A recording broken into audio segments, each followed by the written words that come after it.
badda bariga dhexe halka la kala marayo heshiiska wada hadallada xabad joojinta wararkaas oo dhan aan idin hayaa.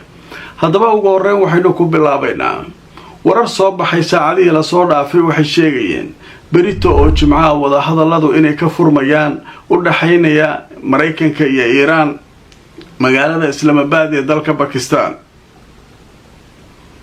haddaba goordhow warar kala soo baxay waxaa la sheegayaa wada hadalladu maalinta Sabtida ah inay furmi doonaan.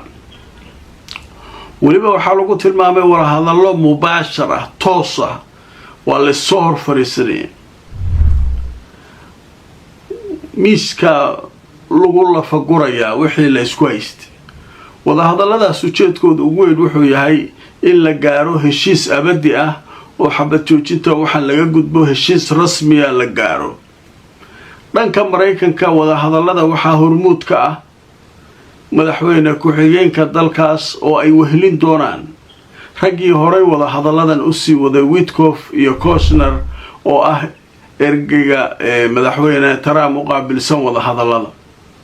dhanka Iiraan waxaa wada hadallada hogaamin doona gudoomiyaha baarlamaanka, laakiin waxaa iyaguna qayb ka ah raggii wada hadalladan horey ugu jiri jiray wasiirka arrimaha dibadda iyo rag kale ayaa iyaguna ka mid noqon doona. waxaa markii ugu horeysay wada hadallada soo fariisan doona 4 sarkaal oo ka socota ciidanka ilaalada kacaanka Iiraan. 4 sarkaal oo ka socota ciidanka ilaalada kacaanka Iiraan ayaa meesha soo fariisan doonta alle. wada hadalladaas la qorfayn doona. marka wada hadalladaas Sabtida furmi doona ee tooska maxaa laga filayaa? dadku waxay leeyihiin natiijo badan lagama filayo sababtoo ah dagaalka cid ku adkaatay ma jirto. hadda Mareykan wixii uu dagaalka u weeraray Iiraan waxba kuma guuleysan.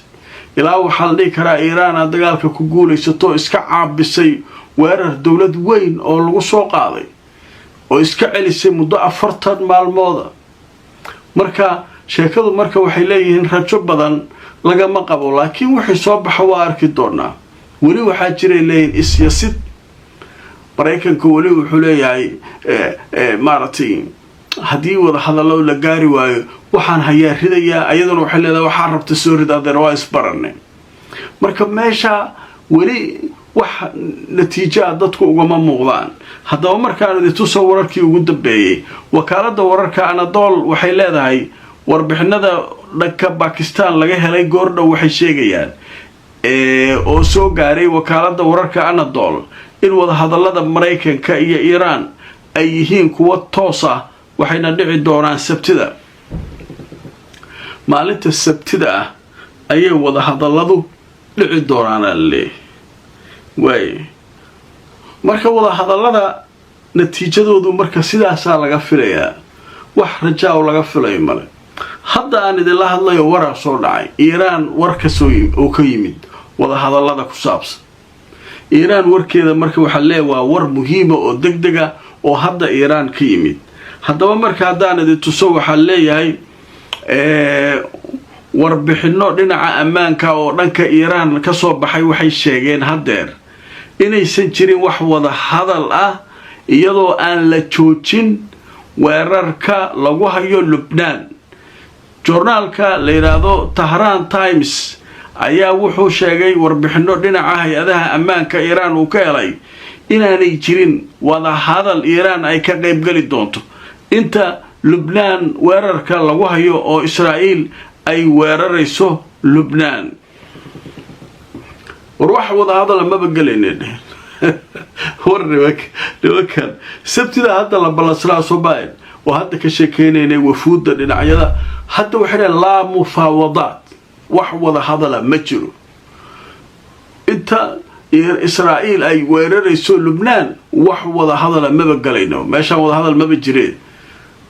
walba xoogiisa iyo tabartiisa ha fiirsado. sheekadu marka waxay noqotay jiq noqotay meel loo dhaqaaqay mal. Iiraan waxay tir wada hadal ma imaanayo.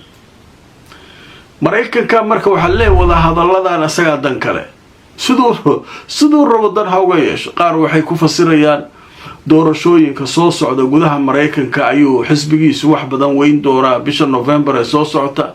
ninkan wixii lagu doortay waxaan ahay inuu galay askar Mareykan dhibaato soo gaartay, Mareykanka sumcadiisa hoos u dhacday, maraakiibtiisii laga baqi jiray, nagta laga saaray, uu maaragtay dagaal geliyay. awal nimankii kale waa u bootayn jireen markabkan qatartaan haysanaa diyaaradaha laakiin ninkan markabkii taga u dhahay dagaalka uu yirina Iiraan jugta ka soo gelis. marka awood kale adduunka loogu faano nuclear iyo waxa ka lahayn mana wax kasta Iiraan waa ugu geeyay diyaarad B2 leeyahay mid B52 leeyahay mid waxa soo dhan meesha waagi waxna waa qaadi waay ilaa markii dambe uu barya Mareykanka wuxuu baryaa wadamadii saaxiibadiis kaalaya ila furam Hormuz. Iiraan waxa leedahay carwa kaas fur dawladda adduunka ugu xoog weynaa carfur. ninka marka ceeb badan u galay dagaalkan marka inuu qoorta uga baxo rabaa. Iiraan marka waxay tiri wada hadal ma jiraba. marka maxaa dhacay hadda isaguna waraa soo dhacay aan idin tuso warkii ugu dambeeyay. mas'uul Mareykan ayaa waxay leedahay Al Jazeera wuxuu yiri Trump wuxuu ka dalbaday Netanyahu bal waxa kan inuu joojiyo qafiifiyo duqeymaha uu ku hayo Lebanon inta wada hadalladu Iiraan la leeyahay ay guuleysanayaan. warkan waxaa tabiyay shabakada la yiraahdo NBC ee dalka Mareykanka laga leeyahay taasoo mas'uuliyiin soo xiganaysa. فيري ولا ليس أمر يا مش وهذا المبي ما والله دون واكاس فيري مريكن كا سجاني يجري وهذا اللي واحد مجرى هذا إيران وحلا ذا أنت لبنان لجراعة والله ينسى وهذا الجري ما بي معنا لا مفاوضات وهذا المبي جرى ترى محبر يا مركن نتنياهو حلا وربها عشان نجوج وروحك النجا خفيف وروحك انت aan nimanka kala hadleen war dhaga jooj heerkaas uu maraa Mareykan hadaadan shantaada qofka isaga celin wallahi ka taa waa lagu tumanaa. Iiraan maanta maxay joogtaa aniga madax ka ah gobolka Israa'iil wax la yiraahdo ma jiraan, Mareykan wax la yiraahdo ma jiraan. carabtaan baada laga qaadi jirayna hadda kadib ana ka qaaday wada barnaamijkayga saakay ugu horeeyay aan ku soo qaatay wasiirada arrimaha dibadda ee Ingiriiska oo ka bariyaysa Iiraan waxa leedahay oo dhawaa ka qalijiinta ganacsigooda iyo shidaalkooda mar cashuuriya laga qaadin maraakiibtooda. wax ka jira ma leeyahay marka sheekadu xaalku halkaas uu maraya. marka hadda Iiraan waxay taagan tahay la mufaawadaad inta wara duqeymuhu socdaan. marka maanta maxaa dhex maray iyaga iyo maartay Xisbullah alaabtii shalay ka xanaaqeen 187 qof laga dilay shalay Lebanon 700 ilaa 900 dad ku dhowna way ku dhaawacmeen si xun ay Israa'iil u duqeysay. sababta ay u duqeynayso marka maxay tahay wasiirka arrimaha dibadda إسرائيل نيكل راوساير أيها غوردو هذا وحولي هاي 6500 أو جنتال يدرونس سويتشر بالجديد أي حزب الله إيران إمارة بالك حزب الله أي إسرائيل نقصو قرع بكرة وحنا وزير كريمات دبد إسرائيل 6500 جنتال يدرونس لما كوانا كديدين دقالك مركو جوكس بعشان لو كلا صار هشيسك مركز حاسد دما وقرعنا مركز هذا مركز مع سعودة wararkii ugu dambeeyay waxay sheegayaan xaaladda marka waxa leeyahay Xisbullah waxay sheegeen inay weeraro culus ku qaadeen Israa'iil oo saacadii la soo dhaafay weeraro culus ayaa la isweydaarsaday.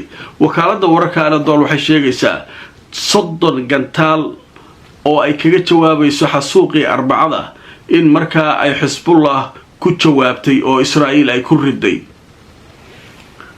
وجدا صدق جنتالي كقراعين مركا حسب الله هذو نما سهلا ما لفتركوذو نوان عيار قاعدنا ما مركا هوشا سيدنا هالكاسي مريسا وحاسيو كالي وراركا سوكر داي كمدا وبرنامج كان يديكو سو قدبين يو كمدا وحالي هاي مراكيبتي إلي قدباني روان هرمس نكان تصريح حيسن ogolaansho waa macnaha ogolaansho Iiraan ninkan kaysan talaab ma qaadi karo ha isku dayinaa la yidhi inaad iska martaan meesha xataa ma mari karo midka ogolaanshaha la siiyey ilaa doomo yaryar ama alaab yaryar loo soo diro oo la hormaro oo halkan ka bax meeshaan miinaa ku jirta iska jir halkan ka bax ninkii isku bara waa nasiibkiisa leeyahay macnaha gab soo dheh miinadana mid bar walba dhaqaaqaysa waay waa la dhaqaajinaa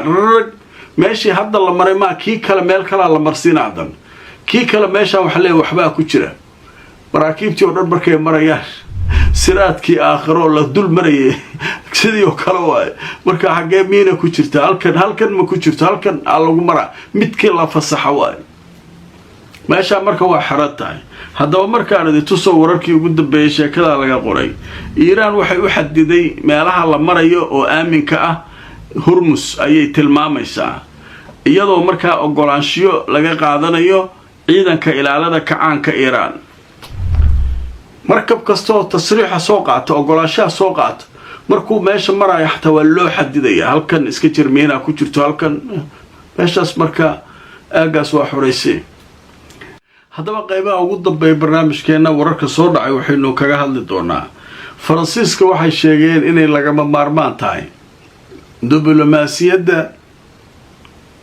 iyo wada hadalka in fursad la siiyo oo fursad wada hadalka in la siiyo ku saabsan Iiraan iyo Mareykanka dagaalkooda arinta waa in la qaboojiyaa ay leeyihiin Faransiisku arintaas waxay leeyihiin waa in la qaboojiyaa marka waa in aan lagu kala boodin fursad la siiyo la isku soo noqdo waqti la isla qaato si marka dambe heshiis loo gaaro dhanka kale madaxweynaha Lebanon ayaa isaguna wuxuu la xiriiray madaxda Pakistan wuxuu u sheegay in wada hadallada lagu daro in Lebanon ay qayb ka tahay wada xaajoodka imaartii xabad joojinta weeraradan yaana la ku soo qaadin waa in lala hadlaa Pakistan adaa oday ka ah sheekadan marka waa in wada xaajoodka lagu daraa halkaas dhanka kale Jarmalka iyaguna waxay sheegeen inay diyaar u yihiin inay qayb ka qaataan